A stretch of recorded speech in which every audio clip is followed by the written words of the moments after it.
Olá, eu sou Ricardo Alexandre, mais uma vez aqui, sempre às segundas-feiras, eu apareço aqui para fazer a introdução de um trecho novo da palestra Como Nascem as Notícias. Para você ser notificado, você, por favor, siga esses canais nas redes sociais, onde a gente vai avisar não só sobre a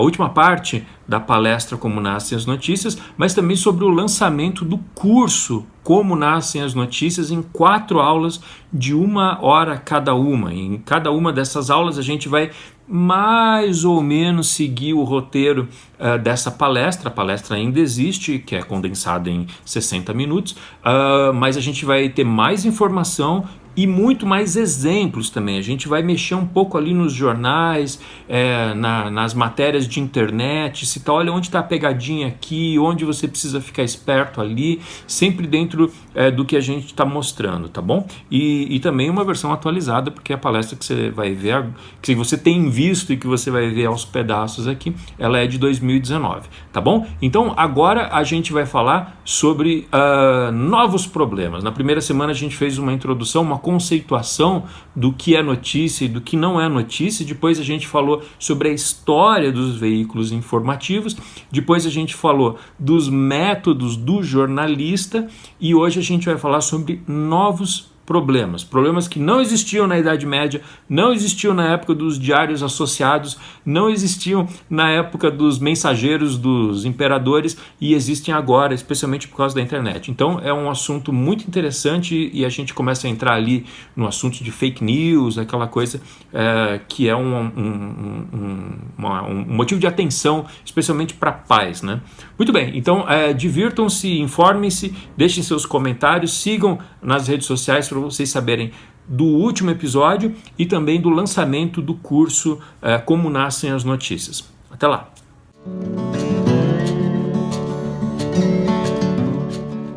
Até agora a gente estava falando de características da produção editorial e do jornalismo que transcendiam eras e gerações. Mas agora a gente vai focar na nossa relação com a informação no século XXI. E para começar, um dado alarmante. 42,5% dos brasileiros se informou sobre as eleições de 2018 pela internet e pelas redes sociais.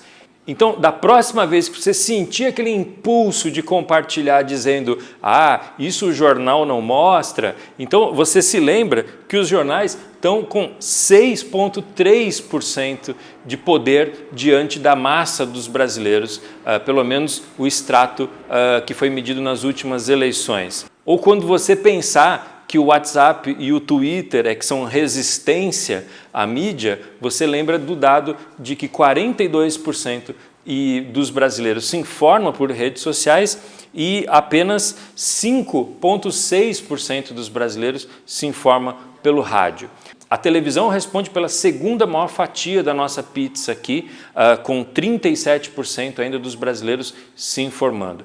Essa pesquisa foi feita pelo Paraná Pesquisas no final do ano de 2018. Ela ouviu 2.240 eleitores em 170 municípios durante os dias 25 e 30 de julho. O Brasil é o segundo país do mundo a passar mais tempo dependurado nas redes sociais. São 3 horas, quase 3 horas e meia por dia. O Brasil só perde das Filipinas e está na vantagem em relação à Tailândia, se é que dá para chamar de vantagem. 62% dos brasileiros está conectado às redes sociais. Desses, 92% acessam o Facebook pelo celular. Ou seja, eles estão se informando enquanto estão no ônibus, enquanto estão no transporte ou muitas vezes enquanto estão dirigindo. Tem mais gente no Brasil com acesso às redes sociais do que a rede de esgoto. Ou seja, imagina o poder de manipulação de quem sabe falar, de quem sabe engajar as pessoas nas redes sociais. Vamos piorar um pouquinho esse quadro? 4 entre 5 aplicativos mais baixados pelos brasileiros são redes sociais. O primeiro é o WhatsApp, o segundo é o Facebook, o terceiro é o Messenger, o quarto é o Instagram e o quinto é o Uber. Vamos piorar mais ainda? Desses 5, os 4 primeiros são da mesma empresa. E já que desgraça pouco é bobagem, a gente olha e vê que as operadoras estão estimulando cada vez mais. Todas as operadoras de telefonia têm pacotes com WhatsApp ilimitado, Facebook ilimitado, Twitter grátis. Não vejo nenhuma aqui oferecendo assinatura de jornal gratuito para você ou sequer alguma assinatura para alguma emissora de jornalismo profissional. Então, pensa bem na hora de você dizer que nós estamos sendo manipulados pela grande mídia, e é bom saber quem é a grande mídia. Um levantamento da UFMG e da agência Lupa descobriu que no final de 2018, ou seja, no período mais quente das eleições presidenciais, das 50 imagens mais compartilhadas no WhatsApp, só 8% eram verdadeiras. Ou seja, das 50 imagens que provavelmente você recebeu no teu celular daquele grupo da família, não dava nem R$4. O que nos leva ao assunto, talvez um dos assuntos mais importantes em discussão hoje em dia, as fake news. A tradução literal de fake news é notícia falsa. É diferente de notícia mal apurada, de conteúdo mal editado ou de barrigada jornalística, como a gente diz no jargão. Fake news são conteúdos criados por publicitários, ex-jornalistas, profissionais de marketing e tecnologia que cobram até R$500 mil por conteúdo, segundo uma grande reportagem do jornal Correio Brasiliense do final de 2018. Esses conteúdos são publicados em perfis falsos nas redes sociais e espalhados em grupos de líderes religiosos ou de movimentos sociais, ou seja, grupos que têm muitos seguidores e muitos líderes que poucas vezes são contestados.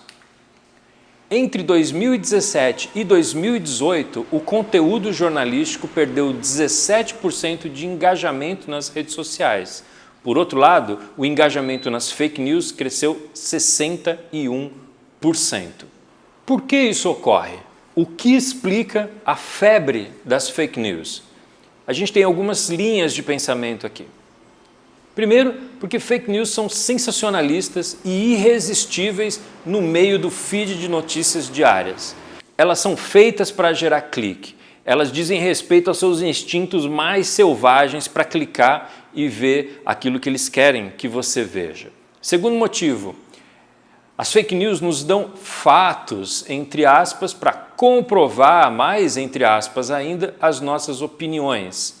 Ou seja, ela nunca vai mostrar o outro lado daquela figura geométrica, ela nunca vai te fazer mudar de opinião, muito pelo contrário, ela vai te dar munição para você destilar todo o seu ódio a determinado partido político ou grupo partidário. Terceiro motivo, as fake news chegam até nós por meio de amigos e parentes confiáveis. E aí a gente tem que falar também da credibilidade decrescente do jornalismo profissional em todo o mundo.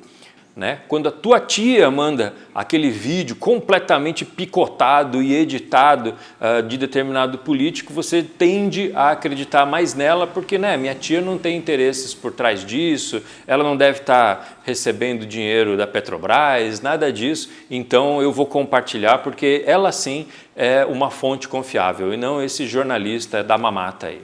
E por último, na nossa lista não exaustiva, elas não aparentam ter interesses publicitários como as revistas ou os jornais. E aqui há um grande engano, porque há muitos interesses muito mais milionários do que eventualmente uma página de anúncio que um jornal ou um programa de rádio possa ter. Agora eu queria voltar no segundo ponto dos nossos 4 pontos, para falar um pouco mais profundamente sobre como as redes sociais conhecem o seu gosto, o seu desgosto. As redes sociais sabem exatamente o que pensamos, do que gostamos, do que não gostamos e o que queremos ver, fazer ou como gostamos que os outros nos vejam. Quando eu levo essa palestra para estudantes do Fundamental 2, eu costumo fazer a seguinte brincadeira assim, seu pai pode não saber que você está namorando, mas as redes sociais sabem. O Google sabe que você está namorando, porque você deixa rastros sobre o teu comportamento, as palavras-chave que você usa nas pesquisas, os anúncios que você clica, os filmes que você vê, tudo isso é memorizado pelas redes sociais. E as redes sociais, pelo algoritmo delas, elas funcionam para radicalizar o seu gosto.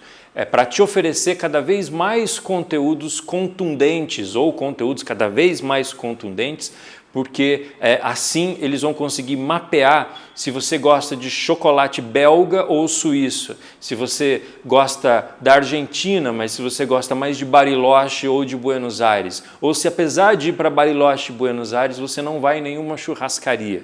Então eles te oferecem conteúdos para ir descobrindo cada vez mais sobre você.